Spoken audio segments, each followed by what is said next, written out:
topic of the discussion is the interviews as a data collection technique. Data collection बहुत सारी technique से हम कर सकते हैं. Interview is one of the available techniques. अच्छा, इंटरव्यूज़ स्पेसिफिक है for qualitative data analysis. Questionnaire is specific for quantitative and interview is usually specific for the qualitative data analysis. अच्छा, ये यूज़ हम कब करते हैं? जब हमने एक्सप्लोर करना हो, जब हमने किसी चीज़ को कंफर्म करना हो तो आमतौर के ऊपर हम क्वांटिटेटिव मेथड करते हैं. और जब किसी चीज़ को एक्सप्लोर करना हो, एक्सप्लोर क्या चीज़, उसके बारे में परसेप्शंस क्या हैं, मोटिवेशंस क्या हैं, एक्सपीरियंसेस क्या हैं, बिहेवियर्स क्या हैं, ये चंद एक चीज़ें हैं जो हम इंटरव्यू से एक्सप्लोर करते हैं. लेट्स से हम टीवी के ऊपर एक इश्तहार देखा है किसी भी प्रोडक्ट का और हम ये देखना चाहते हैं कि लोग इसके बारे में क्या ओपिनियन रखते हैं. क्या जो मैसेज मैन्युफैक्चरर के जहन में है, क्या वही मैसेज लोगों तक पहुंचा है? यहाँ पे हमने कोई चीज़ कंफर्म नहीं करनी, हमने लोगों की ओपिनियन देखनी है. तो quantitative method usually does not apply here. क्यों? क्योंकि क्वांटिटेटिव मेथड आमतौर के ऊपर कंफर्मेशन पे आता है. हमारे पास एक एग्जिस्टिंग चीज़ मौजूद है, हम ये कंफर्म करना चाहते हैं कि क्या ये चीज़ यहाँ पे भी अप्लाई होती है या नहीं होती. लेकिन अगर हम किसी चीज़ को एक्सप्लोर करना चाहते हैं, जिस तरह मैं मिसाल देता हूँ, एम्प्लॉय सेटिस्फेक्शन, बहुत सारी डेफिनेशन अवेलेबल हैं. जिस किताब को ह्यूमन रिसोर्स मैनेजमेंट की जिस किताब को उठा के देखें, आपको एक डिफरेंट डेफिनेशन मिल जाएगी. हम अगर उन्हीं में से किसी एक डेफिनेशन को लेके कोई एक्सपेरिमेंट, कोई रिसर्च करें तो that is quantitative analysis. Qualitative analysis क्या होगा? हम ये जानने की कोशिश करें कि पाकिस्तान के एनवायरनमेंट में, या लेट्स से अगर हम बैंकिंग में रिसर्च कर रहे हैं तो बैंकिंग के एनवायरनमेंट में एम्प्लॉय सेटिस्फेक्शन की क्या डेफिनेशन होनी चाहिए. यानी हम एक्सप्लोर करें उसकी डेफिनेशन के ऊपर और by the end of the day हमारे पास रिजल्ट क्या आएगा, उसके बारे में एक ओपिनियन आएगी, उसके बारे में उसकी मोटिवेशंस आएंगे, उसके बारे में एक्सपीरियंसेस आएंगे लोगों के, जिनको हम बाद में कल्मिनेट करेंगे एक थ्योरी में या किसी और फॉर्म में. So interviews is a method for data collection. What kind of data?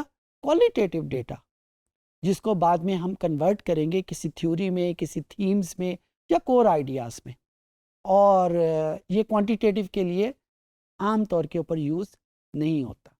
हम ज़बरदस्ती उसको यूज़ कर लें तो कर लें, otherwise interviews is specific for qualitative.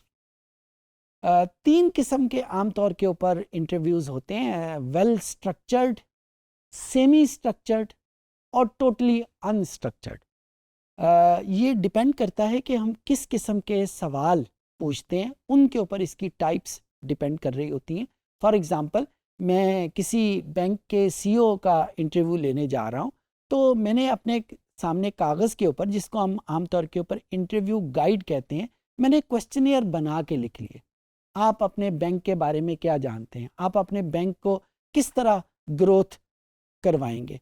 आप अपने बैंक को पाकिस्तान की एग्जिस्टिंग जो इकोनॉमिक कंडीशन है उसके साथ कैसे अटैच करेंगे? अब ये देखें, ये मैंने बने बनाए क्वेश्चंस इसको यूज़ कर रहा हूँ और चाह रहा हूँ कि जो मेरा रिस्पोंडेंट है मुझे इन्हीं क्वेश्चंस के आंसर दे, अपनी तरफ से कोई और क्वेश्चंस ना बनाए.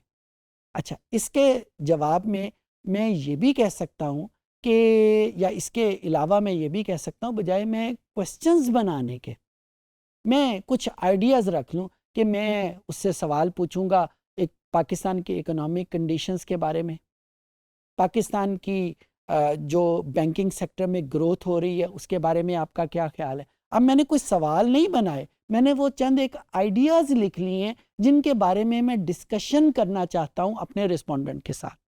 अब ये 2 एक्सट्रीम्स हैं. पहली एक्सट्रीम जहाँ पे मैंने मुकम्मल क्वेश्चंस बना लिए हैं, उनको मैं आमतौर के ऊपर स्ट्रक्चर्ड इंटरव्यूज़ कहता हूँ. और दूसरी एक्सट्रीम क्या, कि मैंने कोई क्वेश्चन नहीं बनाए, मैंने सिंपल चंद एक आइडियाज़ अपने सामने लिख लिए हैं कि जिनको यूज़ करते हुए मैं अपनी डिस्कशन को आगे लेके जाऊंगा। इस चीज़ को हम अनस्ट्रक्चर्ड इंटरव्यूज़ कहते हैं। अनस्ट्रक्चर्ड इंटरव्यूज़ में हमारे पास इन दोनों एक्सट्रीम्स के दरमियान में एक और टाइप भी है जिसे हम सेमी स्ट्रक्चर्ड कहते हैं, जिसमें क्वेश्चंस होते भी हैं, कुछ क्वेश्चंस नहीं होते, यानी चंद एक आइडियाज़ के बारे में हम क्वेश्चंस बना लेते हैं और चंद एक आइडियाज़ के बारे में हम सिंपल क्वेश्चंस को एक लूजली फॉर्म में उसके सामने रखते हैं। उसको हम सेमी स्ट्रक्चर्ड इंटरव्यूज़ कहते हैं। ज़्यादातर जो इस वक्त इंटरव्यूज़ यूज़ होते हैं वो स्ट्रक्चर्ड इंटरव्यूज़ होते हैं, ख़ासकर जब किसी पॉलिटिकल लीडर से पूछा जाता है, जब किसी ख़ास ओपिनियन, किसी ख़ास नतीजे तक पहुंचना हो, तो उस वक्त हम स्ट्रक्चर्ड इंटरव्यूज़ के ऊपर जाते हैं ताकि हमें मतलूबा जवाब जो हम चाह रहे हैं उसी के बारे में आंसर मिले, हम वाइड डिस्कशन में ना जाएं। और जब हम चीज़ों को एक्सप्लोर करना चाहते हैं, मज़ीद से मज़ीद आइडियाज़ लेना चाहते हैं, तो फिर हम सेमी स्ट्रक्चर्ड या अनस्ट्रक्चर्ड के ऊपर मूव करते हैं। मार्केट रिसर्च में जब किसी इश्तहार के बारे में हम पूछते हैं कि ये इश्तहार में वो मैसेज कन्वे हुआ है या नहीं जो मैन्युफैक्चरर ने सोचा था, या क्या मैसेज जो कन्वे हुआ है, उसको हम आम तौर के ऊपर अनस्ट्रक्चर्ड के ऊपर हम लेके आते हैं। और जब हम ये देखना चाह रहे होते हैं कि लोग इस प्रोडक्ट के बारे में क्या कहते हैं, तो वो हमारे पास क्वेश्चंस की फॉर्म में स्ट्रक्चर्ड पूछते हैं कि उस प्रोडक्ट के हवाले से हम सवाल पूछते हैं, हम लोगों को डिस्कशन को दूसरी तरफ नहीं जाने दे रहे होते। अच्छा, जब हमारे पास उसके आंसर्स आ जाते हैं, आमतौर के ऊपर जब हम इंटरव्यूज़ करते हैं तो जो सैम्पल साइज़ है वो कोई बहुत बड़ा रोल प्ले नहीं कर रहा होता। क्वालिटेटिव एनालिसिस में ये कोई बहुत बड़ा रोल प्ले नहीं करता, क्वांटिटेटिव में ये बहुत बड़ा रोल प्ले करता है। तो आमतौर के ऊपर हम 3 या 4 इंटरव्यूज़ हमारे लिए काफ़ी होते हैं, हम किसी भी चीज़ के बारे में फाइंड आउट कर लें। ये आपके सामने स्क्रीन पे मैंने एक सैम्पल इंटरव्यू रखा है। इसमें मैंने जानबूझ के सिर्फ 3 क्वेश्चंस आपके सामने हैं और ये स्ट्रक्चर्ड इंटरव्यू है। इसके रिस्पोंडेंट मेरे पास 5 थे, मैंने उनमें से जानबूझ के सिर्फ 3 रिस्पोंडेंट का जो उनके आंसर्स हैं वो आपके सामने लिखे हुए हैं। ये फाइनेंशियल फोरकास्टिंग के हवाले से एक इंटरव्यू था, मैंने खुद कंडक्ट किया था। और आपके सामने इसको शो करने के 2 मकसद है। एक तो आपके जहन में ये आ जाए कि देखें ये कंप्लीट क्वेश्चंस आपके सामने हुए हैं, यानी स्ट्रक्चर्ड फॉर्म क्या है, नंबर 1। नंबर 2, बारी बारी हम हर रिस्पोंडेंट को बोलने का मौका देते हैं, यानी हम वो रिस्पोंडेंट ज़रूरी नहीं है कि हर वक्त आपके सामने, यानी 3 रिस्पोंडेंट से अगर हमने लेना है तो तीनों के तीनों आपके सामने नहीं होंगे, बल्कि आप उनको बारी बारी उनके पास जाएंगे और जब एक रिस्पोंडेंट से आंसर ले रहे होंगे तो दूसरे रिस्पोंडेंट को उन आंसर्स का नहीं पता होगा, यानी वो अपनी राय में दूसरे रिस्पोंडेंट की निस्बत कंप्लीटली इंडिपेंडेंट होगा। ये इंटरव्यूज़ में बड़ा स्पेसिफिक रोल प्ले करता है, खासकर जब हम फोकस ग्रुप के हवाले से इसको डिफ्रेंशिएट करते हैं। फोकस ग्रुप में ऐसा नहीं होता, इंटरव्यूज़ में हर रिस्पोंडेंट जो है वो एक दूसरे से कंप्लीटली इंडिपेंडेंट आंसर करता है। दूसरी चीज़ जो मैं यहाँ पे आपको शो करना चाह रहा हूँ कि इस इंटरव्यू का रिज़ल्ट किस फॉर्म में आपके पास आता है। इसके रिज़ल्ट आम तौर के ऊपर हम 2 फॉर्म में देते हैं। एक तो हम देखते हैं कि इस 3 या 4 या 5 या 10 जितने भी इंटरव्यूज़ हमने किए हैं वो किन कोर आइडियाज़ के गिर्द घूमते रहे हैं।